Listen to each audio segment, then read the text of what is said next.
తిరుపతి జిల్లాలోని అట్టడుగు ప్రాంతానికి చెంది సరిహద్దు ప్రాంతమైనటువంటి సత్తివేడు నియోజకవర్గానికి అధికార వైసీపీ ఎమ్మెల్యేగా కొనసాగినటువంటి ఆదిమూలానికి ఈసారి టికెట్ దక్కకపోవడంతో కూడా ఆయన ఒకంత మనస్తాపానికి గురైనటువంటి పరిస్థితి. అనంతరం ఆయన టీడీపీలోకి జాయిన్ అయినటువంటి పరిస్థితి. ఇవాళ టీడీపీ నుంచి అనూహ్యంగా రెండో జాబితాలో ఆయన్ని తెలుగుదేశం పార్టీ నుంచి సత్తివేడు అభ్యర్థిగా కూడా ప్రకటించినటువంటి పరిస్థితి ఉంది. అయితే ఆయన వైసీపీలో అనధికాలంగా కూడా గెలిచినటువంటి రోజు నుంచి కూడా తాను ప్రజల్లోనే ఉన్నాను, అయితే ప్రభుత్వం చెప్పినటువంటి కార్యకలాపాలే కొనసాగిస్తూ వచ్చాను, ప్రజాసేవ చేస్తూ వచ్చాను, అయితే తనకి మనస్తాపాన్ని మిగిల్చి పెట్టారు వైసీపీ పార్టీ అని చెప్పి చేసినటువంటి సంచలన వ్యాఖ్యలు అప్పట్లో హైలైట్ అయ్యాయి.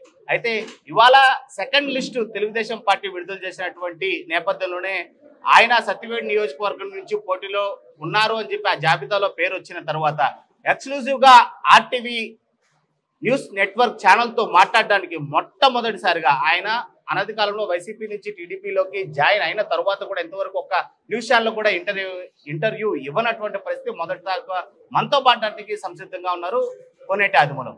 సార్ నమస్తే, welcome to RTV. Thanks, first of all thank you for giving interview for RTV. Sir sir ఒకటి ఫస్ట్ ఆఫ్ ఆల్ కంగ్రాచులేషన్స్. అంటే ఏ పార్టీ అయినా కావచ్చు, మీరు వచ్చే ఎన్నికల్లో బరిలోకి నిల్చున్నబోతున్నారు అని చెప్పేది ఒక శుభవార్త. అది మీకు కూడా మాకు కూడా చాలా ఆనందంగా ఉంది. సార్ ఏం జరిగింది? ఫస్ట్ ఆఫ్ ఆల్ కంగ్రాచులేషన్స్ చెప్దాం, ఫస్ట్ నుంచి స్టార్ట్ చేసుకుంటూ వద్దాం. ఏం జరిగింది సార్? ఒక సిట్టింగ్ ఎమ్మెల్యేగా మీకు రెండోసారి టికెట్ కేటాయించకపోవడం, అంటే సర్వేలో సరిగ్గా రాలేదు అందుకనే మేము ఇవ్వలేదు అని చెప్పి వైసీపీ నేతలు మాట్లాడినటువంటి తీరు కావచ్చు, దానిపైన మీరు కూడా మండిపడ్డారు, ఒక సెల్ఫీ వీడియోని విడుదల చేశారు.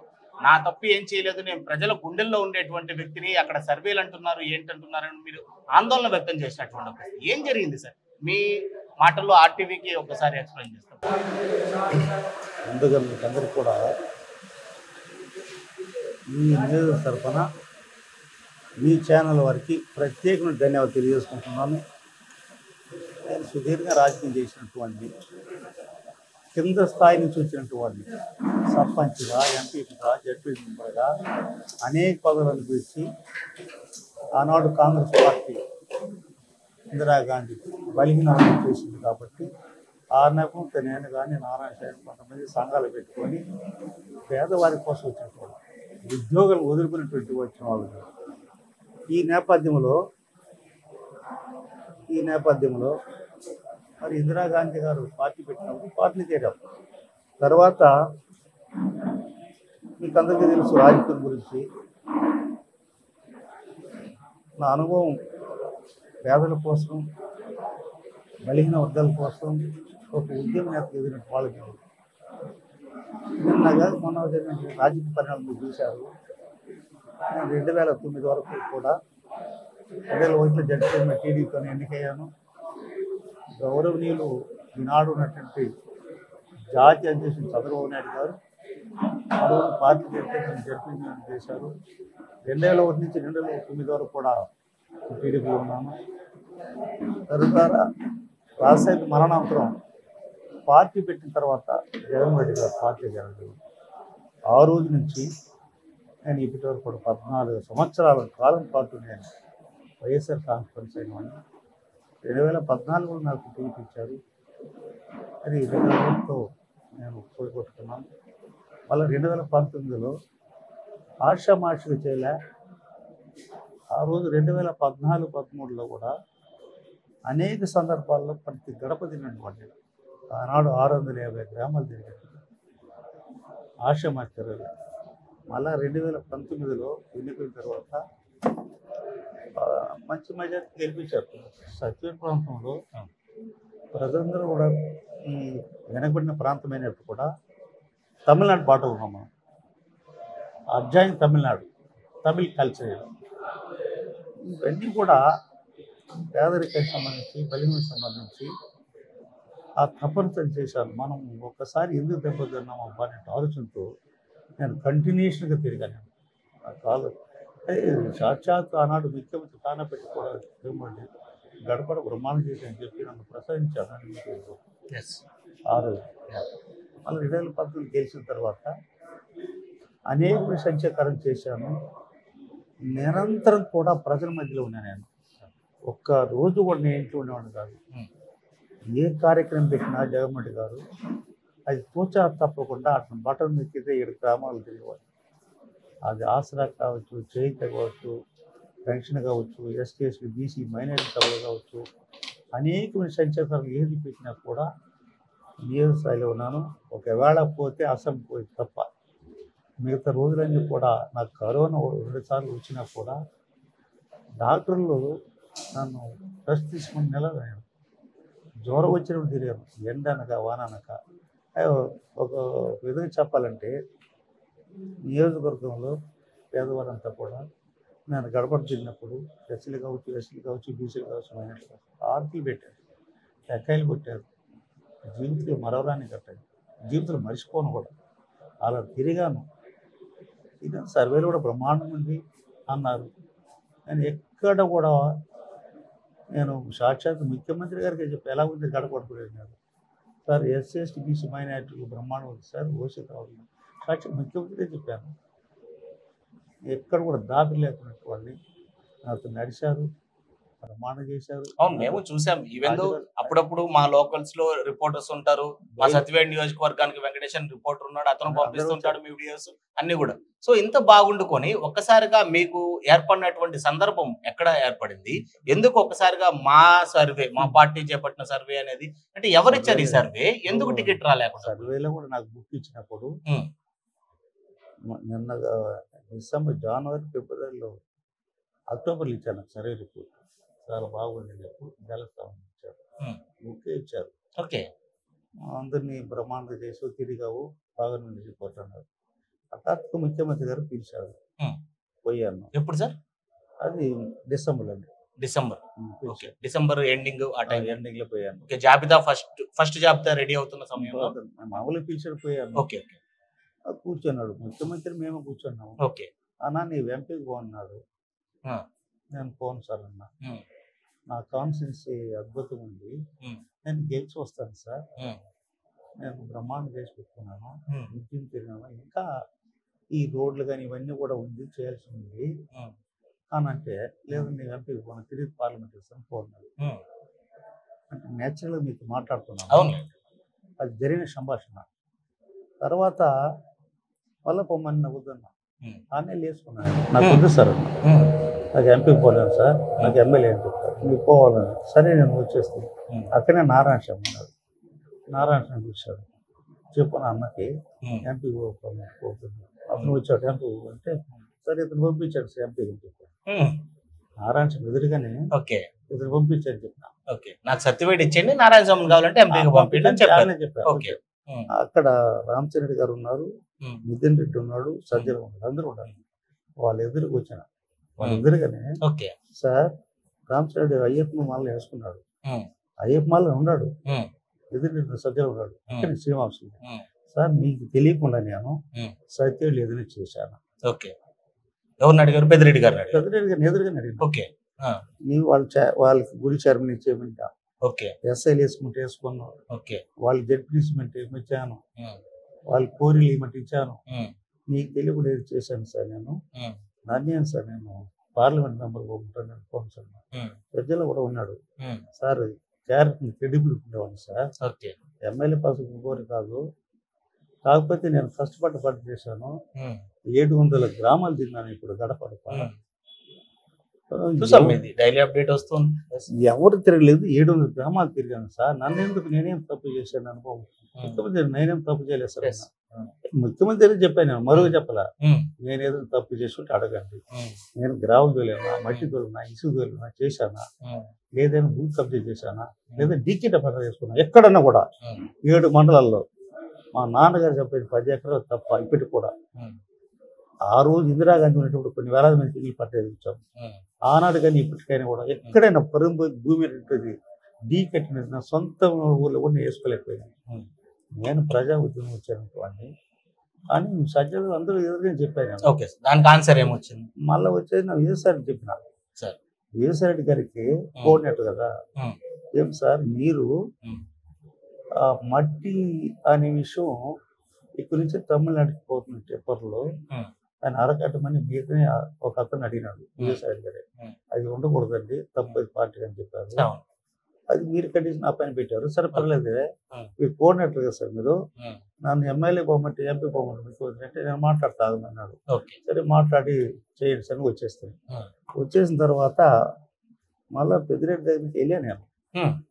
మళ్ళీ మీరు సత్యవేడు వచ్చేసారు, మళ్ళీ ఇక్కడ పర్సనల్ గా మళ్ళీ వాళ్ళ ఇంటికి వెళ్ళినా, నేను మా అబ్బాయి వెళ్ళినా, పెద్దిరెడ్డి ఇంటికి వెళ్ళారు. ఇంటికి వెళ్ళినాము, నేచురల్ గా మాట్లాడుతున్నాం. అవునులేండి. అప్పుడు అయిపోయాను సార్, నేను ఏం తప్పు చేయలేదు సార్, ఒకసారి ఎమ్మెల్యే వచ్చేసాను, నాకు మీరే మొన్న కూడా హాస్పిటల్కి వచ్చిన నాగలపురం హాస్పిటల్ ఓపెన్ చేసేటప్పుడు ఎమ్మెల్యే గెలిపించని చెప్పారు, పిహెచ్ఓ ఓపెన్ చేసేటప్పుడు.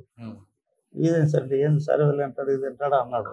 సరే లేదు సార్, నాకు బుక్ ఇచ్చాడు ధనంజయ రెడ్డి, నాకు బుక్ ఉంది, సరే బాగుంది నీకు గెలస్ అని చెప్పారు. అంటే నేను పండగ పోయిన తర్వాత మాట్లాడితే తను వచ్చేసాడు. నేను చెప్పేసి వచ్చేసిన, నేను మా భయము ఒకసారి సహాయం చేయండి సార్, నేను గెలిచి వస్తాను అదే చెప్పండి సార్ అని చెప్పి వాళ్ళు ఇంటికి చెప్పేసి వచ్చిన తర్వాత మళ్ళీ తెలిస్తే నేను మాట్లాడుతాను. సరే ఇవన్నీ ప్రాసెస్ జరిగింది. అయిన తర్వాత జాబితాలో ఎంపీగా ఇచ్చేసారు ఆటోమేటిక్. అది 20వ తేదీ 11 జనవరి 11 రిలీజ్ చేశాను ఎంపీగా ప్రకటించారు తిరుపతి పార్లమెంట్. అవును, మళ్ళీ పోయి కలిసి నేను రిప్రజెంట్ చేసుకున్నా. దాని 3 days గ్యాప్ వదిలారు మీరు. వదిలా మేము కూడా ట్రై చేసాం, మీకు ఫోన్ కాల్. అది కాదు, మళ్ళీ నేను రెఫరెన్స్ తయారు చేసుకొని ముఖ్యమంత్రి రెడ్డికి నాకు ఎంపీకి వద్దు ఎమ్మెల్యే నేను కాంటాక్ట్ చేస్తానని చెప్పి నేను వెళ్ళా. కానీ అవకాశం దొరకలేదు, ఈయన అపాయింట్మెంట్ దొరకలేదు, నేను వెళ్ళలేదు. అతను విజయసాయి బస్ యాత్ర ఉన్నాడు, ముఖ్యమంత్రి గారి యాత్ర ఉంది కాబట్టి దొరకలేదు, వచ్చేసాను.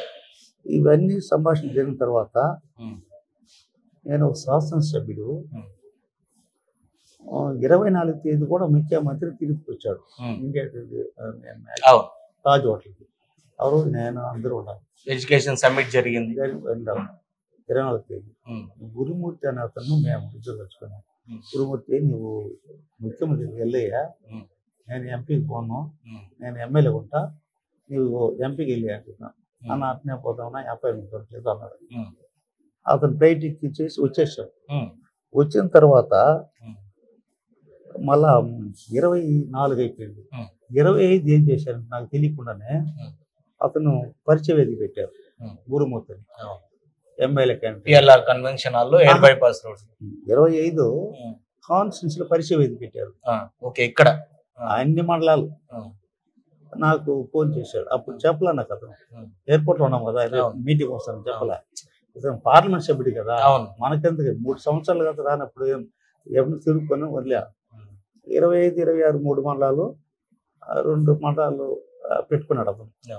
25వ తేదీ బిఎన్ నుంచి స్టార్ట్ చేసి సత్యవరకు 26వ తేదీ రిపబ్లిక్ డే రోజు, ఆ రోజు కూడా 3 మండలాలు తిరిగాడు. నన్ను పిలిచాడు, నేను రాను అని చెప్పా. అతను మార్నింగ్ పిలిచాడు, ఆ రాత్రి పిల్లలు. ఎందుకు పరిచయ వేదిక అంటే పార్లమెంట్ మెంబర్ ఉన్నాడు, మళ్ళీ పరిచయ వేద్యానికి జనరల్ గా పార్లమెంట్ మెంబర్ ఎప్పుడైనా పోస్ట్ రావచ్చు, ఎమ్మెల్యే క్యాండిడేట్ పరిచయ పెట్టారు.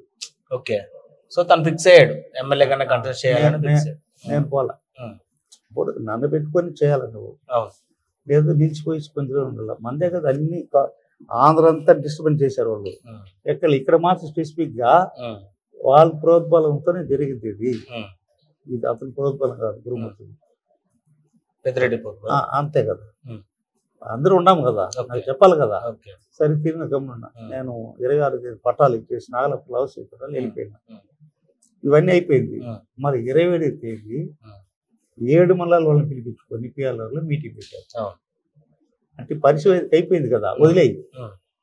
నేను ఎంపీ అతను ఎమ్మెల్యే క్యాండిడేట్ చెప్పారు, వెయిట్ అండ్ సీ. ఇంకా డిస్కషన్ జరుగుతూ ఉంది, ఇంకా సీఎం దగ్గరికి వెళ్ళమని చెప్పి రిక్వెస్ట్ చేశారు, అన్ని తెలుసు. గురుమూర్తిని అడగండి. నేను ఎంపీగా ఎమ్మెల్యేకి పోను, నాకు భాష రాదు, తమిళ్ కల్చర్ అది అన్నాడు అతను. నేను కూడా అర్థం ఇలా లేచి మొత్తం మాదంతా తమిళ్ కల్చరు, అన్ని మంది తమిళియన్స్ ఉన్నారు అని చెప్పి అతను కూడా అతను ఏకీభవించాడు మీ మాటలతో. నేను రెడీగా ఉన్నానన్నా అన్నాడు. నేను ఎంపీగా ఉంటాను, నేను ఎమ్మెల్యేగా ఉన్నా అన్నాడు. సరే నేను కూడా దాన్ని ఒప్పుకొని అతనే పోదాం అనుకున్నాను. ఎప్పుడైతే పిఎల్ఆర్లో విత్ మై కన్సెంట్ నాలెడ్జ్ లేకుండా, శాసనసభ్యుని కూడా లేకుండా అని ఎప్పుడైతే 27 తేదీ వరకు వెయిట్ చేశా. 27 తేదీ పెట్ట అవసరం ఎందుకు వచ్చిందప్పా? 27 తేదీ సత్యవేడికి సంబంధించి ఈ సభ ఎందుకు ఏర్పాటు చేశారు ఆడ పిఎల్ఆర్లో? నేను దాని 27 అయింది. 28 తేదీ నేను స్టేట్మెంట్ ఇచ్చాను. ఒక శాసనసభ్యుని ఉండగా ఇంకోటి శాసనసభ్యుడిని ఎక్కడైనా ఇప్పుడు నోటిఫికేషన్ వచ్చిన తర్వాత నామినేషన్ చేసిన తర్వాత శాసనసభ్యుడు అంటే అది ఇంటర్నల్ గా ఒక ఫైట్ జరుగుతుంది, మిమ్మల్ని ఒప్పించుకోవడమో లేదా బీఫార్ వచ్చిన తర్వాత నామినేషన్ తిరుగుకోవచ్చు. అది ఎవరికి వచ్చి చేసే అధికారం ఎవరికి ఉండదు. భారత రాజ్యాంగం ఇచ్చిన చట్టం. నేను శాసనసభ్యుడి ఉండా నాకు తెలియకుండానే ఇటు క్యాడర్ అంతా తీసుకుపోయి ఆడ మీటింగ్ పెట్టారు. ఎందుకు పెడతారబ్బా, ఇది మీకు ధర్మమేనా అని అడిగారు. అది దళిత శాసనసభ్యుడి కాబట్టి చేశారు. మీరు తిరుపతి వాళ్ళు, నగిరి, కాళాసు, చెవిరెడ్డి భాస్కర్ ఉన్నారు, అది పెట్టగలుగుతారా అని అడిగారు. దానిపై రచ్చగొట్టి రకరకాల సూచించారు. సరే, ఇక్కడ అంటే ఆ రోజు మీటింగ్ జరిగిన రోజు ఆ మీటింగ్ కి మీ అబ్బాయి గారు అటెండ్ అయ్యారు. మీ అబ్బాయి అక్కడ వచ్చారు. మా గురువు గారు పెద్దిరెడ్డి గారు అని చెప్పి పెద్దిరెడ్డి కాళ్ళకి నమస్కరించి మా నాన్నకి ఎంపీగా అవకాశం ఇచ్చిన దానికి ధన్యవాదాలండి, మేము ఈ అవకాశాన్ని సద్వినియోగం చేసుకుంటామని అబ్బాయి కూడా మాట్లాడినటువంటి పరిస్థితి. అంటే అంత లోపల మీ ఇద్దరి మధ్య ఏం జరిగింది? మీకు మీ అబ్బాయికి మధ్య ఓకేనా డాడీ ఎంపీగా పోటీ చేయి డాడీ, ఏం పర్లేదని? జనరల్ గా నేను ముఖ్యమంత్రి దగ్గర ఎంపీ వద్దన్నటువంటి విషయం అందరికీ తెలుసు. ఓకే, మీ అబ్బాయి మరి ఎందుకు మాట్లాడారు? కాదు ఆ రోజు అక్కడ ఆ సబ్జెక్ట్ అది కాదు కదా. ఓకే, సమావేశం ఏర్పాటు చేసింది ఎవరి కోసం చేసినా అర్థం కాల. ఇప్పుడు శాసనసభ్యుడికి ఉండగా మీరు శాసనసభ్యుని పెట్టుకుని మీటింగ్ పెట్టుకోండి, నేనేం మాట్లాడని చెప్పుకుంటా. నాకు తెలియ కూడా మీటింగ్ పెట్టేసి 27 తేదీ మీరు వాడు మాట్లాడితే వాడు జడ్పీటీసీ మెంబర్ ఉన్నాడు. నేను ఈ 2 రోజులు జరిగిన పరిణామం నేను వాడు చెప్తే పిల్లలు కదా అర్థం అవుతారు కదా. ఓకే, ఎక్కడ హర్ట్ అవుతాడు అని చెప్పలేదు నేను చెప్పలే. మీకు ఇష్టం లేదు అనేది చెప్పలేదు మీ అబ్బాయికి? చెప్పలేదు, ఎవరికి చెప్పలేదు. నేను ఫోన్ అన్నా, నేను మీ ఎంపీకి పోయే ప్రసక్తి లేదు, ఎమ్మెల్యే కట్టెక్ట్ చేస్తాను అన్నా. అని మీ అబ్బాయికి అప్పుడు చెప్పలేదు మీరు? చెప్పలే. వాడు పోయినాడు, తెలియకుండా పోయినాడు. 27 తేదీ అయిపోయింది. 27 తేదీ నైట్ వరకు గమ్మున్నా. 28 తేదీ నేను ప్రెస్ మీట్ ఇచ్చాను. ప్రెస్ మీట్ ఇచ్చేసి నేను ఎవరికి కూడా చెప్పలే. కాన్ఫరెన్స్ లో మన క్యాటకు చెప్పలా, మా ఇంటికి చెప్పలే, ఎవరికి చెప్పలే నేను. సరే మీ అబ్బాయి మేము పోయి నేరుగా ముఖ్యమంత్రికి విజయసాయి రెడ్డికి ఇచ్చేసి వచ్చేస్తాము, వీళ్ళు దుర్మార్గమైన పని చేస్తున్నారు, మనల్ని రెచ్చగొట్టి దూరం చేస్తున్నారు అని ఉద్దేశంతో మేము ఎవరికి చెప్పండి వెళ్ళిపోయింది. వాస్తవం క్యాటర్కి ఎవరికి చెప్పలే. చాలా మంది అంతా మాకు చెప్పలేదు అనుకున్నది. మీరు పెట్టిన తప్పు మీటింగు, నన్ను అడగకుండా మీరు పెట్టిన తప్పు, మీరు కోచింగ్ చేయాల్సింది వాళ్ళు చేయాలా. మా శాసనసభ్యుడిని అడగాల. వీళ్ళు 14 సంవత్సరాలు మాతో ఉన్నాడే మా శాసనసభ్యుడు. చూసాం ఆ సెల్ఫీ వీడియో మొత్తం చూసాం, మీ ఆవేదన అంతా మొత్తం చూసాం. సో ఈ ఎపిసోడ్ కంప్లీట్ చేద్దాం. అడగాలి కదా. అడిగారు, మీరు ఆవేదన అంతా వ్యక్తం చేశారు. దాని తర్వాత మీరు ఏం స్టెప్ తీసుకున్నారు? స్టెప్ లేకపోయినాము. ఎవరి దగ్గరికి వెళ్ళారు సార్? డైరెక్ట్ విజయవాడ? డైరెక్ట్ విజయవాడకి వెళ్ళాము. ఓకే, ఎవరిని కలవడానికి? అంటే యాక్చువల్గా రిప్రజెంట్ వచ్చేస్తాము సీఎం గారు. సీఎంకి విజయసాయికి ఇచ్చేసి వచ్చేస్తాం, పోయినాం. ఇద్దరికి ఇచ్చేసి వస్తాం. ఇస్తే ఎమ్మెల్యే ఇవ్వండి, లేకపోతే వద్దని పోయినాం. ఆదివారం నైట్ వాళ్ళు కలవలే. సోమవారం కలుస్తున్నాం. సోమవారం ఏం జరిగిందంటే ఈ నేను ఇచ్చిన స్టేట్మెంట్ వైరల్ అయింది. అది నేను కూడా చూసుకోవాలి. టీవీలు చూశాను, మార్నింగ్ చూశాను. రాజమండ్రి సభలో గౌరవ తెలుగుదేశం పార్టీ అధ్యక్షుడు చంద్రబాబు నాయుడు గారు రాజమండ్రి సభలో అన్నాడు స్పెసిఫిక్గా, నేను టీవీ ఎన్టీవీ ఆన్ చేస్తే అన్ని టీవీలు పోయినలే, సత్యవేడి ఎమ్మెల్యే ఆజీముడు, నీతివంతుడు, నిజాయితీపరుడు, ఒక దళిత ఎమ్మెల్యే, అతను చేసిన తప్పేమిటి అని చెప్పి ముఖ్యంగా అడిగితే ఎంపీ బొమ్మని వద్దన్నాడు. కానీ మీరు చేసిన తప్పు, మీరు గ్రావులు మట్టి మీరు కూడుకొని అతనిపై నెపం పెట్టి అతను గొంతు వేశారు. ఎంపీ సీట్ ఇచ్చినా కూడా రిజెక్ట్ చేసి వచ్చేసాడు అని అన్నారు. ఆ మాటకు మనం గౌరవప్రదమైనటువంటి వార్త, ఒక నేషనల్ పార్టీ లెవెల్ ఉన్నటువంటి మహానాయుడు మాజీ ముఖ్యమంత్రి చంద్రబాబు నాయుడు గారు మనల్ని ఇంత అద్భుతమైన మాట ప్రజలకి దేశానికి తెలిసే విధంగా మాట్లాడారు అని చెప్పి మేధావుని గుర్తించే విధంగా నీతివంతుడు నిజాయితీవంతుడు దళిత ఎమ్మెల్యే అతను ఒక న్యాయం ఎదుటి ఒక న్యాయం అని అడిగినాడు. దాంతో నేను ఇచ్చిపోయాను. సరే ఓకే, ఇక్కడ మిమ్మల్ని మీకు ఎమ్మెల్యేగా ఇవ్వనన్నారు, ఎంపీగా ఇస్తానన్నారు. ఈ పార్టీలో మీకు అన్యాయం జరిగింది అనేది అంటే ఏ విధంగా? ఎంపీగా సీటు ఇస్తామని చెప్పారు కదా, అది ఎందుకు మీరు అంటే మిమ్మల్ని తక్కువ చేశారని మీకు ఆలోచన ఎక్కడ?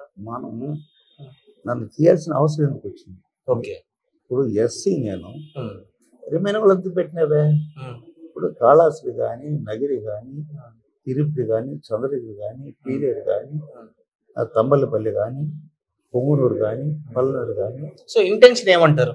వైసీపీ పార్టీలో మిమ్మల్ని ఎంపీగా పంపించి ఇక్కడ తీసుకొని రావాలనే ఇంటెన్షన్ ఎవరికి ఎందుకు మొదలైందంటే గౌరవ ముఖ్యమంత్రి పైన చెప్పకూడదు కానీ ఓకే చేసింది వీళ్ళే చేశారు. అంటే నన్ను ఎమ్మెల్యే రానికుండా చేయాలని ఆలోచన వీళ్ళు చేశారు తప్ప అతను చేసింది కాదు. ఇది తప్పించాలని ఉద్దేశం ఎంపీ. అంటే నేను ఎందుకు అడుగుతున్నానంటే ఎంపీగా వెళ్తే మీరు ఓడిపోతారని కావాలని అది చేశారనా, లేకపోతే మీ ఫీలింగ్ ఏంటి, వాళ్ళ ఫీలింగ్ ఏంటి? ఎంపీగా మారిస్తే అంటే ఎంపీగా పోటీ చేస్తే మీకు వచ్చేటువంటి నష్టం ఏంటి? ఎంపీగా మిమ్మల్ని పంపించి సీట్ కేటాయింపు చేయించిన వాళ్ళు పొందే లాభం ఏంటి? అది వాళ్ళకి తెలియాలి. మనకు యాక్చువల్గా నాకు కుట్రల కోసం తెలియదు. నేను నేచురల్ మాట్లాడతా. ధర్మం గెలుస్తుంది, న్యాయం గెలుస్తుంది. ఇలాంటి కుట్ర కుటుంబం మనకు తెలియదు. నన్ను మోసం చేయడానికి కుట్ర పన్నాగా కొంతమంది, అంత తప్ప అది భగవంతుడు చూసుకుంటాడు. సో మీరైతే స్పెసిఫిక్ గా ఎంపీగా నేనైతే నాకు అంత లేదబ్బా, అంత ఎడ్యుకేషన్ కావచ్చు ఏంది, మీరు డైరెక్ట్ గా ఒప్పుకున్నారు నాకు అంత కెపాసిటీ లేదు, అంత లెవెల్ లేదు, నేను ఇక్కడ ప్రజలకే సేవ చేయగలుగుతాను కాబట్టి నాకు ఎమ్మెల్యేగానే కావాలని మీరు అడిగారు. 14 సంవత్సరాలు పార్టీలో ఉండాలి. నేను ఇప్పుడు పార్టీలో పుట్టిన నుంచి పార్టీలో ఉండాలి. నన్ను ఎంత గొప్ప పంపిస్తారు? ఈ నియోజకవర్గంలో ఇంకా చాలా ఉంది. రోడ్లు ఉండాలి. ఈ రోజు తీసుకునే వాళ్ళే ఎత్తుకున్నారు. 33 రోడ్లు ఎత్తుకున్నారు. వేలేస్తున్నారు. ఇది ముఖ్యమంత్రి కూడా చెప్పాను.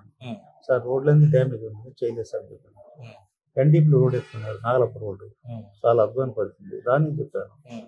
మరి అలాంటి సందర్భాల్లో మీరు చేయకుండా మీరు ఎత్తుకొని అది ఏమిటంటే ఈ చెక్ పోస్ట్ పెట్టారు. ఈ చెక్ పోస్ట్ పెట్టి మట్టి అంతా తమిళనాడు పోతున్నాను. అది ముఖ్యమంత్రి కూడా చెప్పాను, చెక్ పోస్ట్ పెట్టేది లోకల్ చెడగా వస్తుంది సార్, తమిళనాడు టిప్పర్లు పోతుందని చెప్పాను.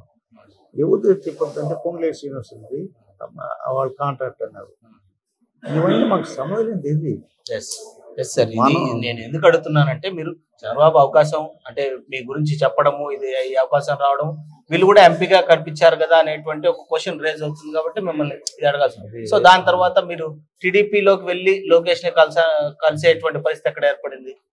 రాజమండ్రి సభ చంద్రబాబు మాట్లాడిన అనంతరం చెప్పిన తర్వాత మన ప్రతిష్టను పెంచాడు అతను.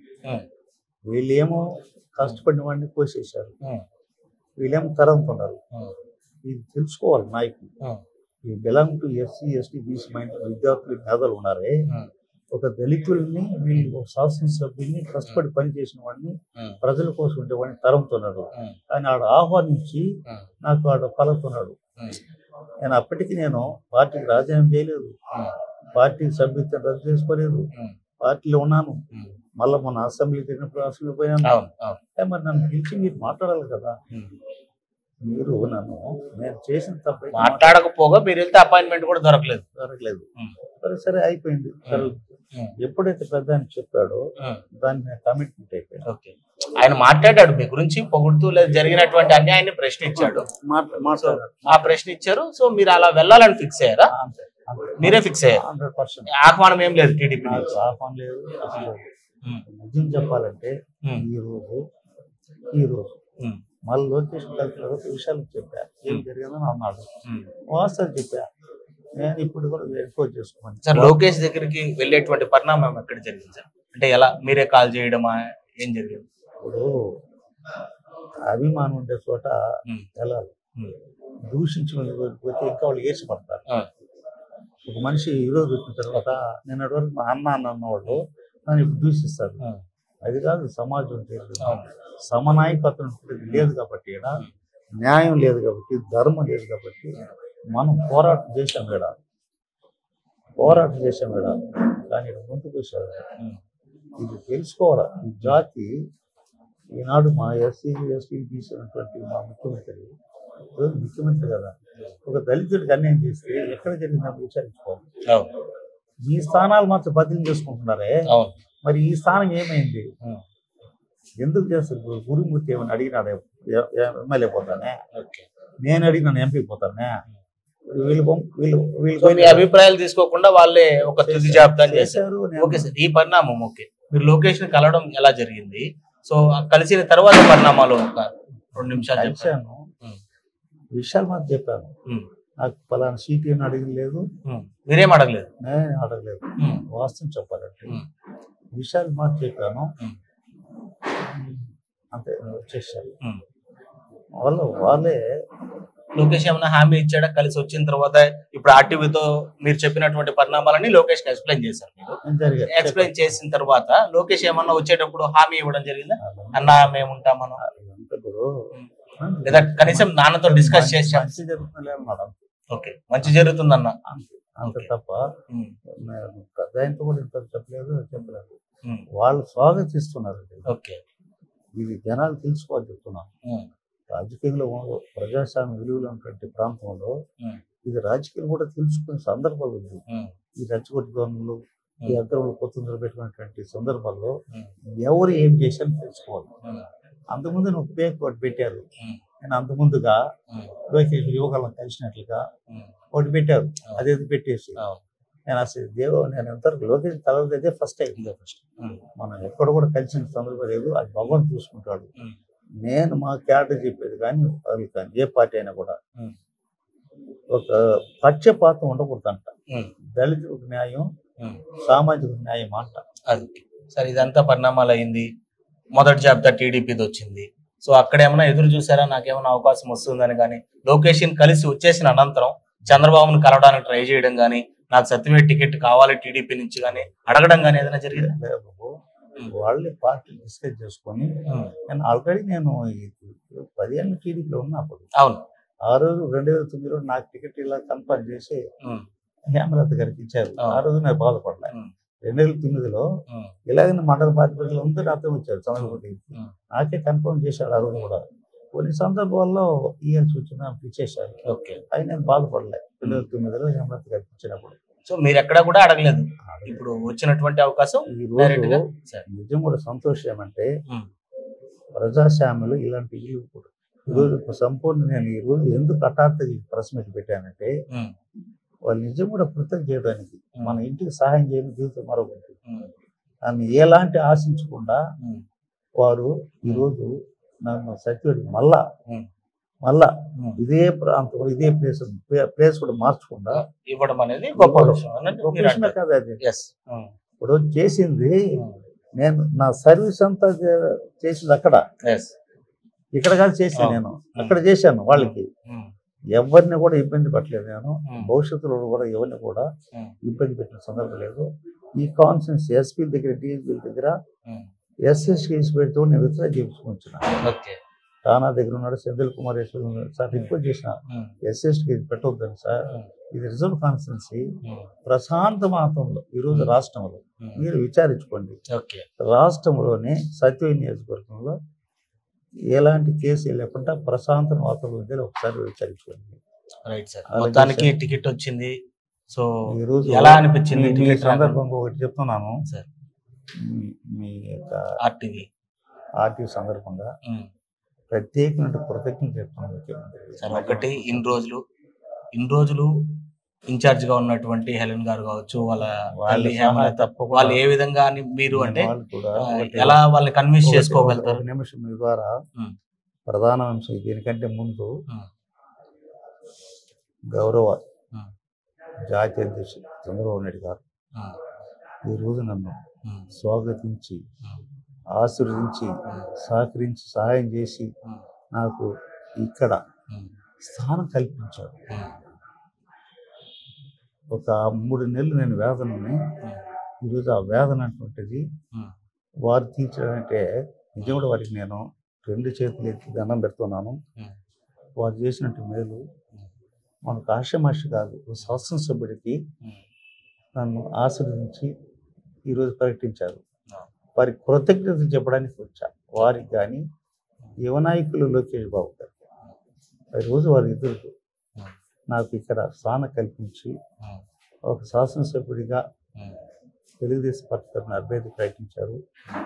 వారికి మీ తరపున కృతజ్ఞతలు తెలియజేసుకుంటూ, అలాగనే శ్రీమతి హేమలత గారు ఎక్స్ఎమ్మెల్యే కానీ, వేలూన్ గారు కానీ, జేడి రాజు కానీ వాళ్ళందరూ కూడా పార్టీలు కష్టపడ్డారు. ఉన్నట్టు క్యాడర్ అంతా కూడా మండల అధ్యక్షులు అంతా ఉంటారు. టీడీపీ క్యాడర్ సంబంధించి కార్యకర్తలు వాళ్ళందరినీ కూడా ఒక పార్టీకి తీసుకుపోయి మళ్ళా ఈ ప్రాంతంలో తెలుగుదేశం పార్టీ భారీ మెజారిటీ గెలిపించడానికి ప్రతి ఒక్కరిని కలుపుకుంటాం. ఒకటిగా ఉండాలని కోరుకుంటున్నాను. దీంట్లో మీ అందరి సహకారం ఉండాలని మనస్ఫూర్తిగా కోరుకుంటున్నాను. చివరిగా ఒకే ఒక ప్రశ్న సార్, మీ ఆవేదనకి కారకులైనటువంటి మీరు చెప్తున్నటువంటి పెద్దిరెడ్డి కావచ్చు, మిథున్ రెడ్డి కావచ్చు, అదేవిధంగా మీ గోడు విని సైలెంట్గా ఉన్నటువంటి ముఖ్యమంత్రిని కావచ్చు జగన్మోహన్ రెడ్డి గారు, ఏ విధంగా మీరు వాళ్ళని అభివర్ణిస్తారు ఒక్కసారి చెప్తే ఫినిష్. ఒకే మాటలు, ఒకే లైన్, 2.5 లైన్ అంటే మీ ఆవేదనకు కారణమయ్యారు. ఇప్పుడు పెద్దిరెడ్డి రామచంద్రెడ్డి వ్యక్తి మనం అక్కడికి వాళ్ళకి ఈ నియోజకవర్గంలో ఏ సచివాలయం ఓపెన్ చేయాలన్నా, ఏ కార్యక్రమం చేయాలన్నా అవసరం పెట్టుకుని చేశారు. మరి కాబట్టి వాళ్ళు చేశారు, దుర్మానం పని చేశారు, నన్ను తప్పించాలని చూశారు, తప్పించారు. సమయం సందర్భం వస్తుంది, అన్నీ కూడా విశదీకరణ చెప్తాను మీకు. తప్పకుండా న్యాయం ధర్మం గెలుస్తుంది. ఇప్పుడు కూడా రచ్చగొట్ట దూరంలో ఉన్నారు వాళ్ళు. ఈ దళితులు రచ్చగొట్ట దూరంలో ఉన్నారు. అది మంచి పద్ధతి కాదంట.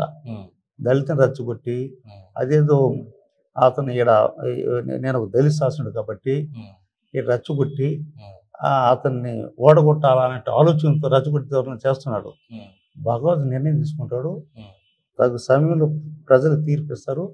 తప్పకుండా ఇక్కడ అందరిని కలుపుకొని భారీ మెజారిటీతో తెలుగుదేశం ప్రభుత్వంలో మళ్ళా వస్తుంది. ఇక్కడ శాసనసభ్యుడిగా అందరి సహకారంతో, సహాయంతో భారీ మెజారిటీతో అందరి సహకారం గెలిచి వస్తాను. Right sir, thank you, all the best.